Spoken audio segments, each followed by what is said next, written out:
Quarta e ultima giornata del convegno curato dal Liceo Classico in collaborazione con la Fondazione Empedocle, stamani presso la chiesa di San Lorenzo, diversi luoghi che hanno interessato gli eventi,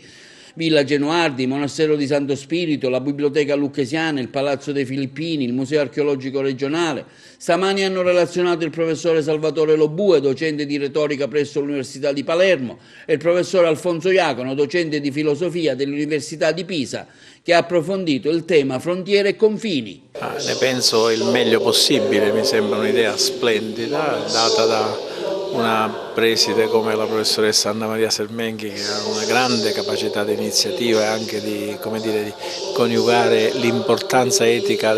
della discussione con la fantasia anche, quindi una grande organizzazione. Ne penso il meglio possibile perché credo che questo possa aiutare moltissimo lo sviluppo dell'apprendimento e del confronto con gli alunni. Il tema di quest'anno particolarmente interessante, si parla del problema di Ettore. Sì, è fondamentale, si parla del problema di Ettore ma si parla del problema del limite ed è importantissimo dare un messaggio sulla questione del limite per il fatto che noi viviamo in un mondo dove invece non si parla d'altro che di onnipotenza, successo,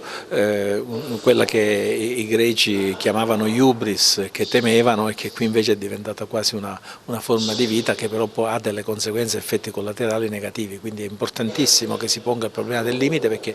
tramite il limite noi ci facciamo una ferita narcisistica e diventiamo adulti.